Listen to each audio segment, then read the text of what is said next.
Surgical versus non-surgical hair replacement has always been one of my most favorite topics to talk about. I've been in the hair replacement field for about 30 years now, and as a disclaimer, I need to mention to you that I don't do surgery, I do non-surgical. Although I'll try not to talk negative about surgical, I just want you to know my bias is in the non-surgical for so many reasons. Obviously, it's what I've made a lot of money in during the years, but I've referred clients to people who do surgery, doctors in the area, when a client really wants it or needs it, because I do recommend it sometimes. So I am not totally against one or the other, but thought I should share my bias right in the beginning. I want to talk about the upsides and the downsides of surgery versus non-surgical hair replacement. Let's talk about the very obvious right up front. Surgery is going to cost a lot of money and usually takes 2 or 3 visits to get what you want, and there's going to be some bleeding involved. And let's talk about one more thing that I don't think people like to hear about. You don't gain any hair in surgical hair replacement. But what about all that hair that ends up on the front of my head? Well, it came from the back or the sides of your head. So they cut in the back or the side, they take some hair and put it in the front. Sure, it's come a long way. It's come a very long way. In the very beginning, and we'll cut to some images to show you what it looked like in the beginning, they took little small circles about the size of a BB and scooped it out with an ice cream shaped scalpel and would scoop out little chunks out of the back of your head and put it on the front. So then you couldn't wear your hair short anymore in the back because that would show, and you would get those little plugs in the front. And all I can think is some doctor someday put grass plugs on the front of his lawn, and then it spread and looked like a lawn after a couple of years, and they thought, you know what, maybe we can do that on the head, put plugs up there and it won't look like cornrows or grass plugs.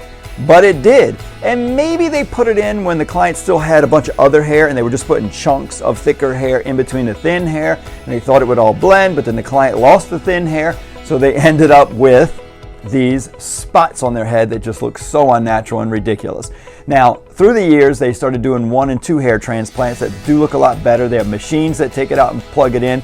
So before all the hate comments come in, I think that surgery can look very good. Now, it's very invasive and you do bleed, and cosmetologists, licensed stylists, barbers do non-surgical hair replacement, and they're not licensed to make or have the right credentials to make a person bleed on purpose. Yes, that's my lifelong joke about hairdressers. We can make people bleed, but it's never on purpose. It's an accidental cut here and there. But surgery is going to be a little more painful, obviously. You're going to sign a document that, any surgery ever, even if it's minor, you're going to sign something that says you might die and you won't hold them responsible. I know it's very rare that people die from hair transplant surgeries, but we don't have you sign that contract when you're in a salon because it's completely non-invasive. So I just want to say that with surgery, it's invasive, you don't gain hair, it costs a little bit of money. I'm checking some of my notes here. Usually takes 2 or 3 services to get the amount of hair a person wants. It takes a long time because for that hair to grow back, because it usually starts off shaved really short and then transplanted, although not always. And then I always kind of jokingly say, and you might die. Now, obviously, I don't know if anybody's ever died from a hair transplant surgery. I'd love to know about that in the comments if you know. But let's talk about non-surgical. So in the non-surgical world, people put names and labels on it. There's no name or label. It's just putting hair in a way that is connected to the person's head, whether it's through hair extensions, hair replacement, and all of these different, even a wig. It's just a way to put hair on.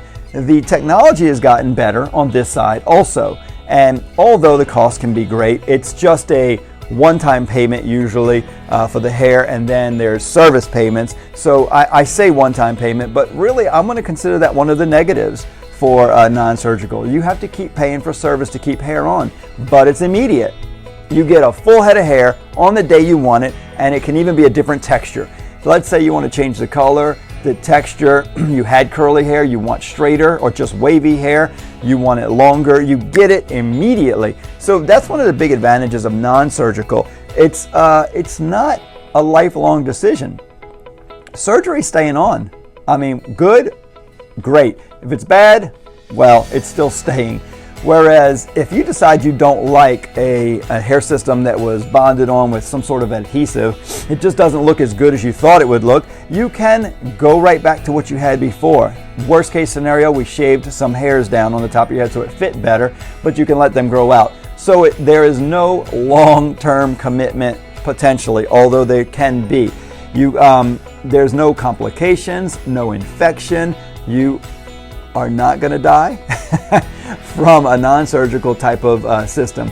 So that is just some of the glaring comparisons between surgical and non-surgical. There's so many more through experience and through the years of doing this that some of you guys even have out there. I want to hear what you have to say about this. What do you love about one or the other? What do you think is better and why?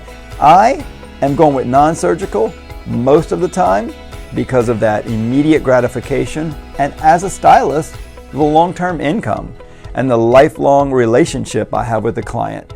I really like changing people's lives. It's a lot of fun. I do like making money also. So I chose to go into that with a whole lot less education and schooling, which props to those doctors out there. I don't think I could have passed all the classes to get there. So either way you decide to go, just wanted to give you some information so you can have a clear idea of what's on both sides. Do a lot more consultations and research before you make your decision. Thanks.